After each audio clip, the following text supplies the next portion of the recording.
नमस्ते, good morning, सत श्री अकाल। कैसे हैं आप सभी? वर्मा एजुकेशन पथ के यूट्यूब चैनल पर आप सभी को स्वागत है। तो दोस्तों, आज हम लोग टेंस के पार्ट 4 में आज हम लोग देखने वाले उसके आगे कड़ी को। कल हम लोगों ने प्रेजेंट टेंस को समझा था।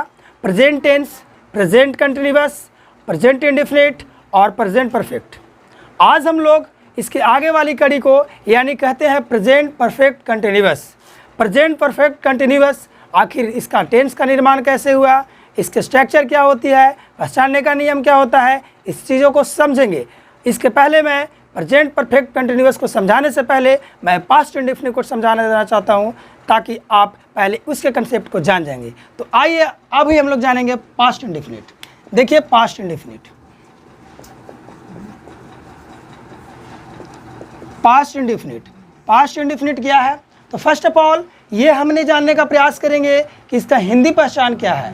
तो पास्ट इंडेफिनिट का हिंदी पहचान चिन्ह की अगर बात किया जाए तो इसका हिंदी पहचान चिन्ह होता है, हम लोग इसको लॉन्ग वे में कह सकते हैं कि जिस हिंदी वाक्य के अंत में, जिस हिंदी क्रिया वाक्य के अंत में या है, सॉरी या, ये, ई अथवा ता था, तिथि, ते थे इत्यादि लगा रहे, उस टेंस को हम लोग क्या समझेंगे? Past indefinite. शॉर्ट में हम लोग लिख सकते हैं या, ये, ई, या, ता था, तिथि, ते थे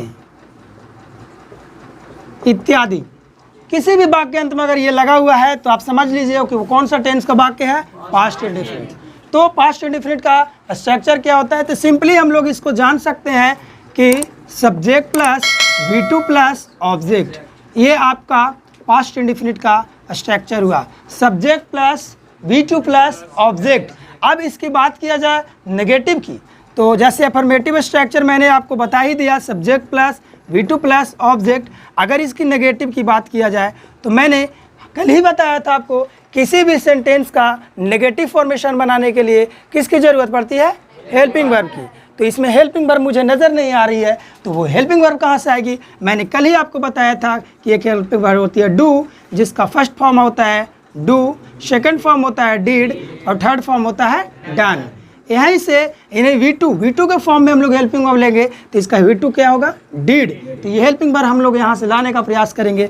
लिखेंगे subject plus did plus not plus और V1 प्लस ऑब्जेक्ट। जरा से इस पर गौर कीजिएगा, मैंने यहाँ पे V2 लिखा था और पुनः मैंने यहाँ पे V1 क्यों लिखा?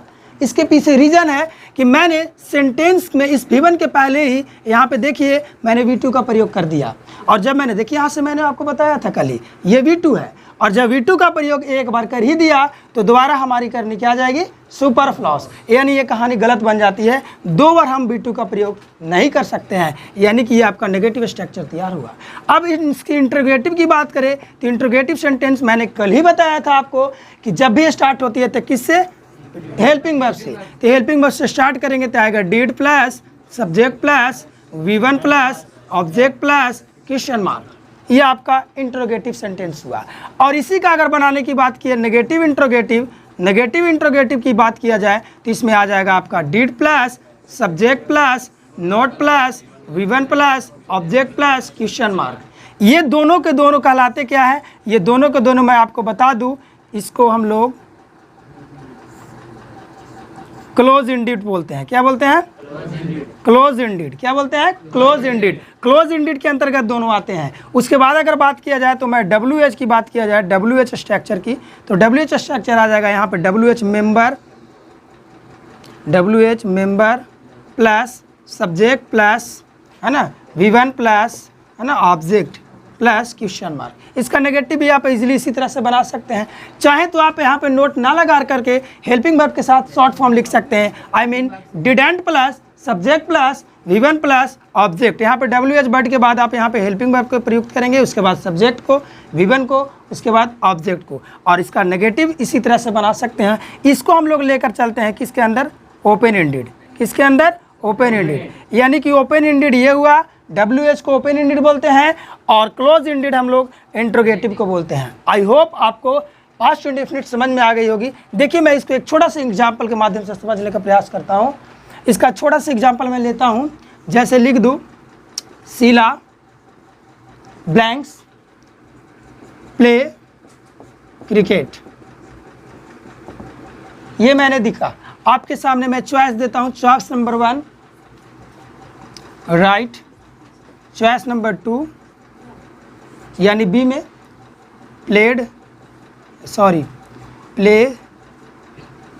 प्लेड, सी में हेड प्ले, डी में नन। तो आप इसमें छांटने का प्रयास कीजिए अकॉर्डिंग टू स्ट्रक्चर। स्ट्रक्चर में क्या कहता है, subject plus V2 plus object. मैंने सब्जेक्ट के अकॉर्डिंग V2 का प्रयोग करेंगे तो प्ले का V2 क्या आ जाएगा, प्लेड, यानी कि आपका ऑप्शन नंबर बी सिलेक्टेड, यानी इसको चुन लेंगे हम लोग, यानी आपका सेंटेंस इस तरह से सही हो गया। अगर इसका हिंदी बनाने की बात किया जाए कि सर हिंदी से मुझे बनाया जाए, तो आप इजीली हिंदी से पहले कक्षा में सीख चुके होंगे, आप सीनियर कक्षा के स्टूडेंट हो, तो आई होप आपको वो आती होंगी, इसलिए मैं अंग्रेजी स्ट्रक्चर से ही काम चलवाता हूँ। तब तक कि आप देखते रहिए। अब हम लोग इसकी अगली कड़ी को देखेंगे, तो आपका क्या आएगा पास्ट कंटिन्यूअस, ये आपका पास्ट कंटिन्यूअस।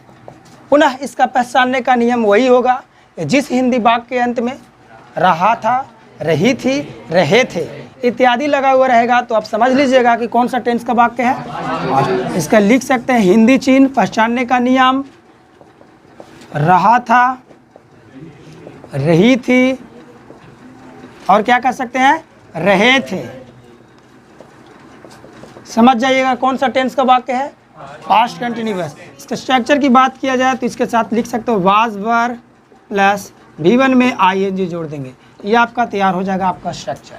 बाज की बात किया जाए तो ये सिंगुलर सब्जेक्ट के साथ, और वर की बात किया जाए तो प्लूरल सब्जेक्ट के साथ। आई होप यहाँ पे थोड़ा सा ध्यान दीजिएगा। अफर्मेटिव की अगर बात किया जाए तो फिर से उसी ढंग से मैंने बनाऊंगा, सब्जेक्ट प्लस बाज या वर प्लस V1 में ING जोड़ देंगे, यानी V4 बन जाएगा। उसके बाद आपका क्या बनेगा, ऑब्जेक्ट, ये आपका अफर्मेटिव है। नेगेटिव की बात करें तो इसमें हेल्पिंग वर्ब की ज़रूरत पड़ती है। आपके सामने हेल्पिंग वर्ब दिखाई दे रहे होंगे, इसमें ये मेन वर्ब हुआ, ये हेल्पिंग वर्ब है, इसमें हेल्पिंग वर्ब है ही, तो अलग से हेल्पिंग वर्ब लाने की कोई ज़रूरत नहीं है। तो हम लोग लिखेंगे सब्जेक्ट प्लस बाज या वर प्लस नोट प्लस V1, यानी V4 एक डायरेक्ट लिख सकते हैं आप, कोई इशू नहीं है, प्लस ऑब्जेक्ट। उसके बाद इंट्रोगेटिव इसी तरह से बना सकते हो, हेल्पिंग वर्ब को आगे ले आइएगा, है ना, subject V1 ING plus object. उसी तरह से आप आगे कहानी को लिख सकते हैं। आइए एक एग्जाम्पल के माध्यम से हम लोग समझने का प्रयास करते हैं। जैसे लिख देंगे Rani play cricket in the field. मैं आपके सामने लिखा Rani play cricket in the field. Option मैं आपके सामने देता हूं, played,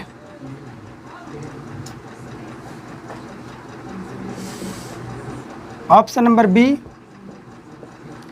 is played, option number C was playing, और ऑप्शन नंबर डी तो क्या नन।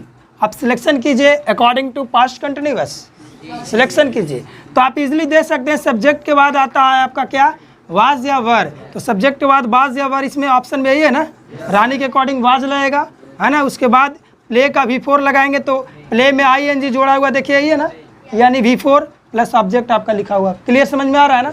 इसी तरह से इसका नेगेटिव बनाने की बात करें तो हम लोग नेगेटिव बना सकते हैं, Rani was not playing cricket in the field. इसी का अगर इंट्रोगेटिव की बात करें तो हम लोग लिख सकते हैं easily, was Rani playing cricket in the field. इसी तरह से हम लोग नेगेटिव, इंट्रोगेटिव और WH को भी समझ सकते हैं। आई होप ये पास्ट कंटिन्यूअस आपको अच्छे से समझ में आ गई होगी। मैं पुनः एक बार रिकॉल कर देना चाहता हूं कि पास्ट कंटिन्यूअस का बाज या वेयर प्लस V4 जिसको हम लोग कह सकते हैं, है ना। Affirmative structure subject plus was या were plus V4 plus object. इसका नेगेटिव स्ट्रक्चर होता है सब्जेक्ट प्लस बाज या were plus not plus V4 plus object. और इंट्रोगेटिव नेगेटिव आगे की कहानी आप उसी की तरह से बनाएंगे। अब हम टेंस की कड़ी को आगे बढ़ाते हुए अब हम लोग पहुंचते हैं जिसको हम लोग कायदे से कहते हैं पास्ट परफेक्ट। पास्ट परफेक्ट क्या होता है, इसका structure first of all subject plus head plus V3 plus object. ये आपका पास्ट परफेक्ट का अफर्मेटिव स्ट्रक्चर है। या इसका नेगेटिव बनाने की बात किया जाए तो नेगेटिव स्ट्रक्चर उसी ढंग से मैं पुनः बनाऊंगा, subject plus head plus not plus V3 plus object. ध्यान देने वाली बात यहाँ पे है कि सर इसमें हेल्पिंग वर्ब ऑलरेडी पहले से ही था, हेल्पिंग वर्ब यहाँ ऑलरेडी है तो अधिक हमें जानकारी लेने की आवश्यकता नहीं है, आपका ऑलरेडी यहाँ पे प्रेजेंट है। इसका इंट्रोगेटिव की बात किया जाए तो हेल्पिंग वर्ब को आगे लिखा जाएगा तो क्या प्राप्त होगा, head, head plus subject plus V3 plus object plus question mark. इसी तरह से आगे आप बना सकते हो। इसका हिंदी पहचानने का नियम मैं बता दूं आपको कि किस तरह से प्रेजेंट पास्ट परफेक्ट का आप हिंदी पहचानोगे। तो याद कर लेना कि जिस हिंदी वाक्य के अंत में चुका था, चुकी थी, चुके थे, या था, ये थी, ये थे इत्यादि लगा हुआ रहेगा, उसको हम लोग कौन सा टेंस का वाक्य समझेंगे, पास्ट परफेक्ट। इस तरह से इसका एग्जाम्पल की अगर बात किया जाए तो आप देख सकते हैं, इसका एग्जाम्पल लिख दूंगा, सी ब्लैंक्स राइट अ लेटर। ठीक है, अब इसका ऑप्शन देंगे हम एक में। अकॉर्डिंग आप बताइए, सीधा ऑप्शन की क्या आवश्यकता है, आप बताइए इसके अकॉर्डिंग क्या आएगा। सब्जेक्ट, सब्जेक्ट के बाद आपका हेड, आपका हेड आना चाहिए, उसके बाद आपका V3, तो वर्ब 1 का V3 क्या होता है, राइट का रिटेन। तो इजीली हम लोग लिख सकते हैं she had written a letter. इसका मतलब हुआ क्या कि वह पत्र लिख चुकी थी, यानी उसका काम कंप्लीटेड है। तो इस तरह से आप पास्ट परफेक्ट को इजीली समझ सकते हो। अगर आपको डाउट है तो मुझे बताइएगा, ठीक है। तब तक कि देखते रहिए आप, आपका समय चालू है। अब हम लोग पास्ट परफेक्ट की ही एक कड़ी और को जानते हैं। जैसे इसमें लिखा हुआ पास्ट परफेक्ट का ही जरा सा इस पर गौर कीजिएगा आप। लिखा हुआ नोट पॉइंट में पास्ट परफेक्ट टेंस का प्रयोग पास्ट के काल्पनिक तथ्यों का वर्णन करने के लिए किया जाता है। यानी पास्ट परफेक्ट का एक एडिशनल स्ट्रक्चर है। इसमें होता क्या है कि कुछ काम ऐसे होते हैं जो पास्ट में किए जाते हैं लेकिन उसका कल्पना किया जाता है, ठीक है, आई मीन इमेजिनेशन। तो कहने का मतलब हुआ कि जैसे इसमें क्या होता क्या है कि दो काम होते हैं, इसमें एक काम पहले होता है और दूसरा काम बाद में होता है, समझ रहे हो ना। पास्ट परफेक्ट का इस स्ट्रक्चर में दो काम होते हैं, दो काम में एक काम पहले होगा और दूसरा काम बाद में होगा। तो जो काम पहले होता है उसको हम लोग पहले स्ट्रक्चर में लिखेंगे और जो काम बाद में होता है उसको बाद में लिखेंगे। जो काम पहले होगा उसको हम लोग पास्ट परफेक्ट के जरिए लिखेंगे और जो काम बाद में होगा उसको हम लोग पास्ट इंडेफिनिट के जरिए लिखेंगे। जैसे एग्जाम्पल के तौर पर मैं आपको बता दूँ, जैसे कह सकते हैं कि पुलिस को आने से पहले चोर भाग चुका था या भाग चुकी थी, है ना। विद्यालय पहुंचने के पहले घंटी बज चुकी थी। तो देखिए इसमें दो काम हो रहे हैं, एक हो रहा है मेरा विद्यालय पहुंचना और दूसरा घंटी का बजना। तो आप जरा सा इस पर गौर कीजिएगा आज महाजन कि इसमें पहले काम कौन हो रही है, पहले काम कौन से हो रही है, मेरा विद्यालय पहुंचना कि घंटी बजना। विद्यालय पहुंचने के पहले घंटी बज चुकी थी, यानी घंटी पहले बजी तब हम पहुंचाए, है ना। जब मैं पहुंचा दावत शुरू हो चुकी थी, यानी कहने का मतलब कि जब मैं आपके घर पहुंचता हूं दावत शुरू है। पहले कौन सा काम हुआ, मेरा पहुंचना या दावत शुरू होना, दावत। तो जो काम पहले होती है उसको हम लोग पास्ट परफेक्ट के जरिए बनाएंगे और जो काम बाद में होता है उसको पास्ट इंडेफिनिट के जरिए बनाएंगे। क्लियर है, किन्हीं को डाउट नहीं ना है। ऐसे और भी एग्जाम्पल बोल सकते हैं, स्टेशन पहुंचने के पहले ट्रेन खुल चुकी थी। तो इसमें दो काम हुआ, एक हुआ मेरा स्टेशन पहुंचना और दूसरा हुआ ट्रेन को खुलना। बताइए कौन सा काम पहले हो रहा है, पहले ट्रेन खुल रही है। तो जो काम पहले हो रही है उसको कौन टेंस से बनाएंगे, पास्ट परफेक्ट के, और जो काम बाद में हो रही है उसको पास्ट इंडेफिनिट। क्लियर है। इसको स्ट्रक्चर के जरिए हम इस तरह से लिख सकते हैं इसका स्ट्रक्चर। जो काम पहले होता है यानी जो पहले होगा लिखेंगे subject plus head plus V3 plus object, है ना, प्लस बिफोर या आफ्टर जोड़ देना है, यानी पहले या बाद होगा। तो उसके बाद जो काम बाद में होगा उसको पास्ट इंडेफिनिट से बनाएंगे। पास्ट इंडेफिनिट का स्ट्रक्चर क्या होता है, subject plus V2 plus object. इस स्ट्रक्चर से जैसे हम लोग यहाँ से लिख सकते हैं, इधर ये हुआ आपका पास्ट परफेक्ट, उसके बाद यहाँ पे आपका आ जाएगा बिफोर या आफ्टर, उसके बाद आप इजीली लिख सकते हैं पास्ट इंडेफिनिट। तो आप इजीली देख सकते हो जो काम पहले होगा इधर लिख सकते हैं, है ना, जो काम पहले होगा, जो काम पहले हुआ उसको पास्ट परफेक्ट से बनाएंगे और जो काम बाद में होगा उसको कौन, पास्ट इंडेफिनिट से। जैसे इसी का एग्जांपल मैं लिख सकता हूँ आपके सामने।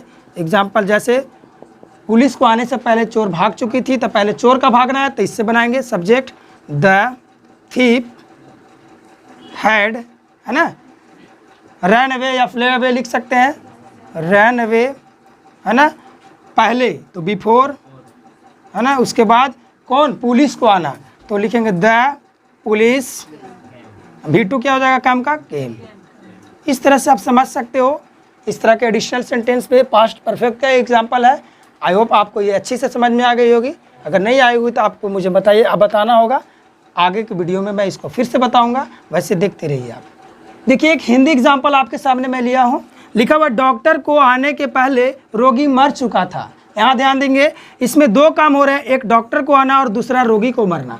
अब आप बताएंगे मुझे पहले कौन काम हो रही है, पहले डॉक्टर का आना या रोगी का मरना? पहले रोगी मर रहा है, तो पहले इस सेंटेंस को हम लोग बनाएंगे, और इस सेंटेंस को हम लोग किस सेंटेंस से बनाएंगे, पास्ट परफेक्ट। तो रोगी मर चुका था, इसको बना लीजिए द पेशेंट हैड डाइड। भीतरी डाइड होगा ना, डाइड है ना, पहले है तो बिफोर, उसके बाद कौन आया, डॉक्टर, तो लिख देंगे द डॉक्टर केम। V2 केम हो जाएगा। तो इस तरह से आप इजीली इसको भी बना सकते हो, आप इसे भी नोट कर ले सकते हैं। ध्यान देंगे, मैं एक चीज़ को बताता हूँ, जरा से इस पर नोटिस कीजिएगा। एक मैंने 3 शब्द आपके सामने लिखता हूँ, जैसे एक मैं शब्द लिखा डू, एक लिखा वी और एक लिखा हैव। इस डू का प्रयोग हम लोग कहाँ किए, हेल्पिंग वर्ब के तौर पर किए। डू का प्रयोग प्रेजेंट इंडेफिनिट में, शॉर्ट में मैं लिख दे रहा हूँ, समझ लीजिएगा। प्रेजेंट इंडेफिनिट में इसी डू का यूज़ किया, डू या डज। इसी डू का प्रयोग हम लोग किए पास्ट इंडेफिनिट में, यानी इसी का V2 फॉर्म क्या बनाया था, डिड। और आगे मैं बात करूँ बी का, तो इसका प्रयोग किया प्रेजेंट इंडेफिनिट में, प्रेजेंट कंटिन्यूअस में मैं इसका यूज किया, जैसे इज, आम, आर। इसी बी से तो तैयार हुआ था ना आपका, इसी बी से तैयार हुआ था आपका पास्ट कंटिन्यूअस में भी, जिसे हम लोग कायदे से कहते हैं बाज या वर। और इस हैव से आपका प्रेजेंट परफेक्ट में तैयार हुआ, जिसको हम लोग कहते हैं हैज या हैव। और इसी हैव से तैयार हुआ आपका पास्ट परफेक्ट में, जिसे हम लोग कहते हैं हैड। तो आप देख सकते हैं कि पूरा टेंस का अभी तक हमने जितना पढ़ा, उसमें इन्हीं 3 शब्द से पूरा का पूरा हेल्पिंग वर्ब तैयार हुआ है। जो भी हेल्पिंग वर्ब तैयार हुआ, मात्र इन्हीं 3 शब्दों से हेल्पिंग वर्ब तैयार हुआ है। इस तीनों का हेल्पिंग वर्ब का टेंस में ज़्यादा यूज हुआ है, इसीलिए ग्रामेरियन इन्हें प्राइमरी हेल्पिंग वर्ब्स के नाम से जानते हैं, यानी प्राइमरी वर्ब्स के नाम से इसको जानते हैं। आपको मैंने पहले पढ़ाया था कि प्राइमरी वर्ब्स कौन कौन है, तो प्राइमरी वर्ब्स इन्हीं को मानते हैं, डू, बी, हैव। ये प्राइमरी ऑक्सिलरी कहे जाते हैं, क्योंकि इसका टेंस में ज़्यादा यूज हुआ है। तो अभी तक आपने इसको देखने का प्रयास किया। अब मैं आपको इस कड़ी को आगे बढ़ाते हुए बताऊं, अब इसके बाद प्रेजेंट पास्ट परफेक्ट के बाद आपका नया स्ट्रक्चर तैयार होगा, जिसको हम लोग कहते हैं पास्ट परफेक्ट कंटिन्यूअस। गाइस मैं बता दूं कि past perfect continuous, present perfect continuous, इसका स्ट्रक्चर मैं फ्यूचर के ख़त्म करने के बाद आपको बताऊंगा। तो मैं अब इसके बाद सीधे लेकर आपको चलता हूं फ्यूचर इंडेफिनिट की ओर। फ्रेंड्स, तो अब हम लोग टेंस की लास्ट कड़ी की ओर बढ़ते हैं, और आपका लास्ट तैयार होता है, जिसको हम लोग कायदे से कहते हैं फ्यूचर इंडेफिनिट। क्या कहते हैं, फ्यूचर इंडेफिनिट। फ्यूचर इंडेफिनिट का स्ट्रक्चर की बात किया जाए तो सिंपली हम लिख सकते हैं शैल या will plus V1 plus object. ये फ्यूचर इंडेफिनिट का है, ठीक है। इसका स्ट्रक्चर यही होता है आपका, शैल या will plus V1 plus object. इसके पहले सब्जेक्ट तो लगा ही रहता है अपने को, ठीक है। इसका नेगेटिव की बात किया जाए तो उसी के जैसा हम लोग लिखेंगे, सब्जेक्ट प्लस, लीजिए नेगेटिव की मैं बात कर दूँ आपके सामने, सब्जेक्ट प्लस शैल या will plus not plus V1 plus object, है ना। इसका इंट्रोगेटिव की बात किया जाए तो इंट्रोगेटिव में पुनः हेल्पिंग वर्ब को मैं आगे लाने का प्रयास करूंगा और लिखूंगा शैल या will plus subject plus V1 plus object plus question mark. उसी के तरह से हम लोग आगे बनाएंगे।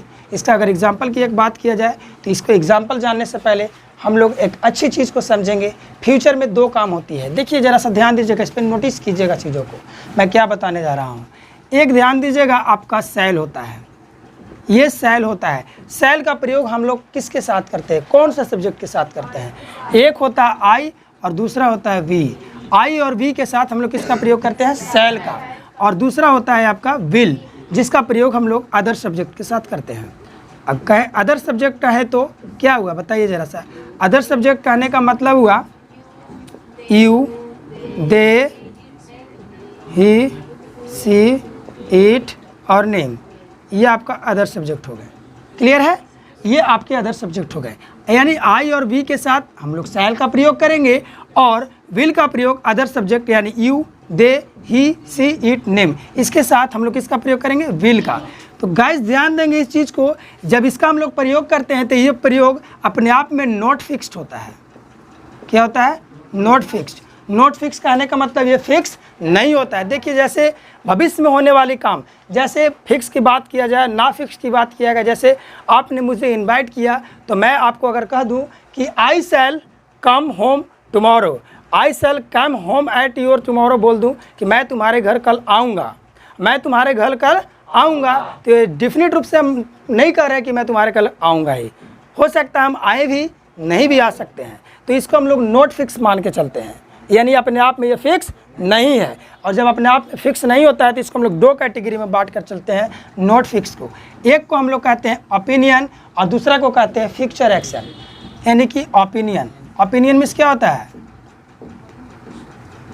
ओपिनियन मीन्स राय होता है, ओपिनियन मीन्स क्या होता है, राय। और एक होता है इंटेंशन, इसी को हम लोग बोल सकते हैं इच्छा, राय या इच्छा। जैसे हम लिख सकते हैं कि I shall buy a car, I shall buy a car, इसका मतलब ये मेरा इच्छा है, मेरी ये इच्छा है कि मैं एक कार खरीदूंगा। मैंने बोल दिया आई शैल बाय अ कार, मैं कार खरीदूंगा, मन में आया मैंने बोल दिया।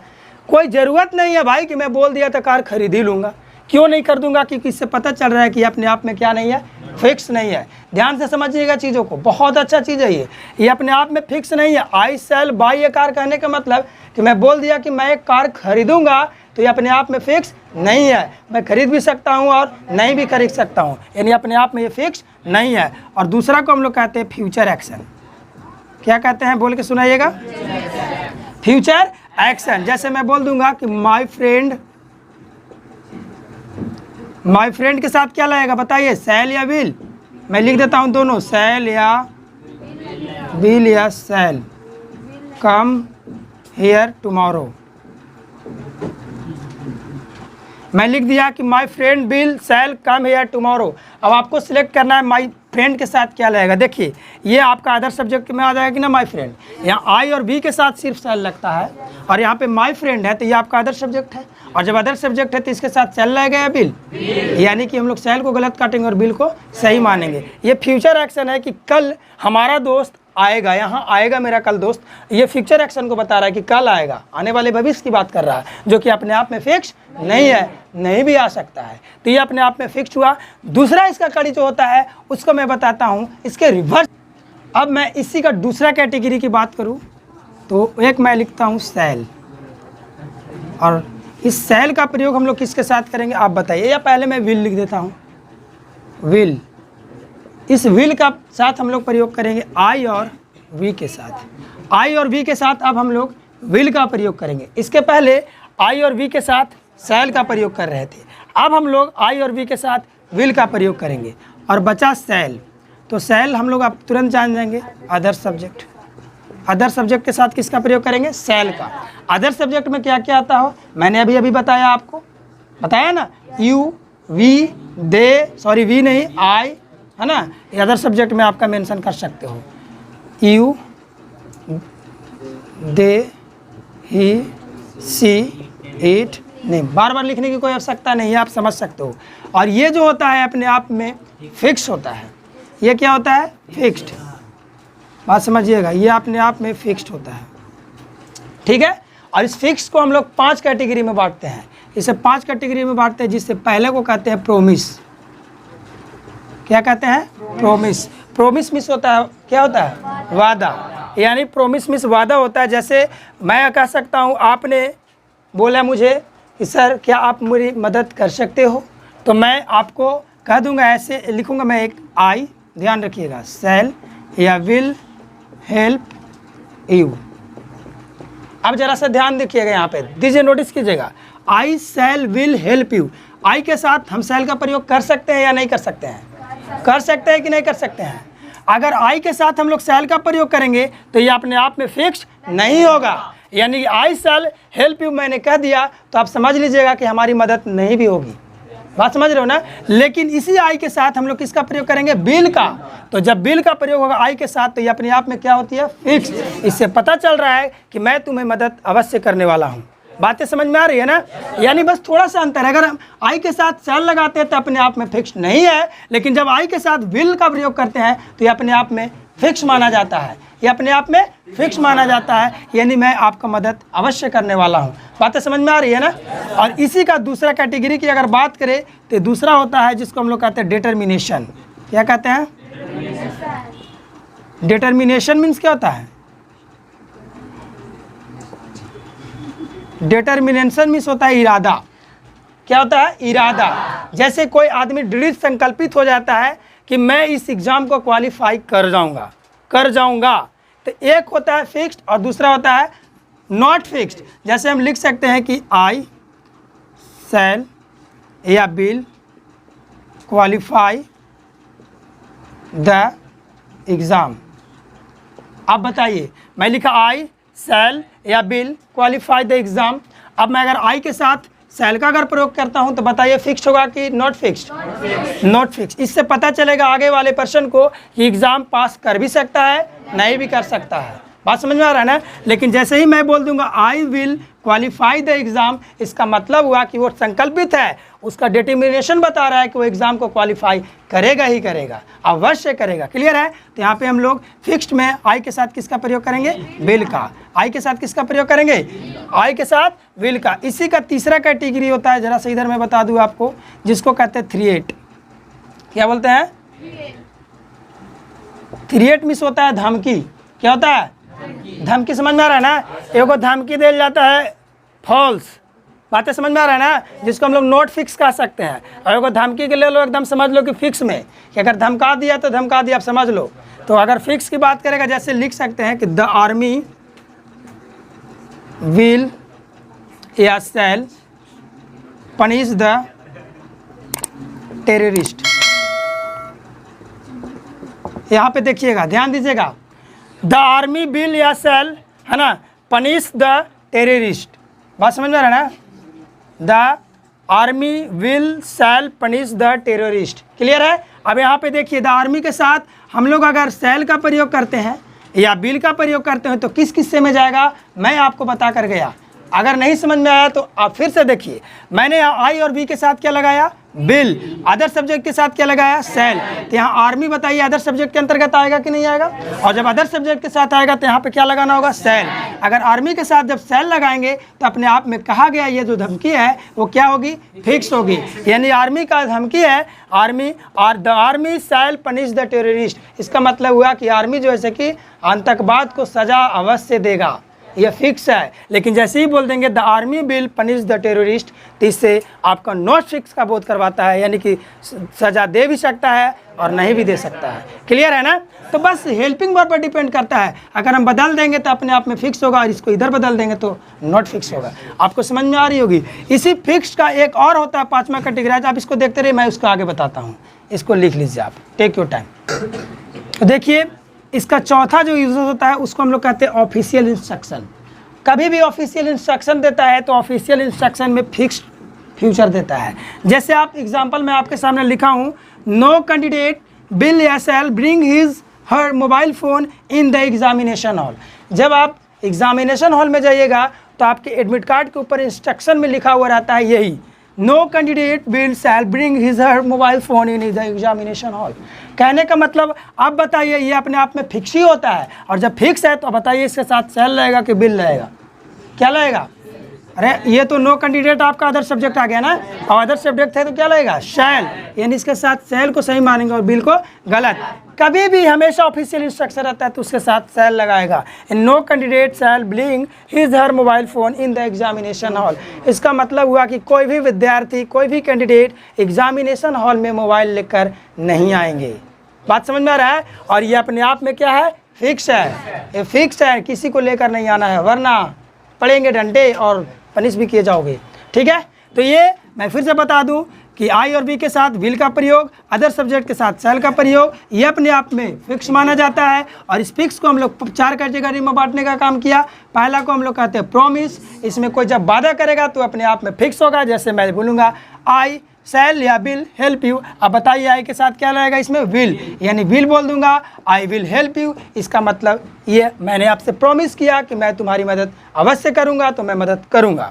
दूसरा होता है डिटर्मिनेशन, इरादा, जैसे उसका क्या इरादा है, क्या संकल्पित है, वो अपने आप को जैसे बोल सकता है I will qualify the exam, यानी मैं एग्ज़ाम को पास कर जाऊंगा, ये उसका डिटर्मिनेशन कर रहा है, तो ये अपने आप में क्या है, फिक्स है। तीसरा होता है थ्रेट, मीन्स धमकी, जैसे मैंने बताया the army will punish the terrorist, यानी कि आर्मी है ना टेररिस्ट आतंकवाद को अवश्य सजा देगा। बातें समझ में आ रहा है ना। उसके बाद आपका लास्ट है ऑफिशियल इंस्ट्रक्शन। इस तमाम चीज़ों में हम लोग है ना फ्यूचर इंडेफिनिट का प्रयोग करेंगे, जो अपने आप में क्या माने जाते हैं, फिक्स। तो गाइज आपको ये अच्छे से समझ में आ गई होगी, और इस वीडियो को लास्ट तक देखने के लिए आप सभी को बहुत बहुत धन्यवाद। Thank you.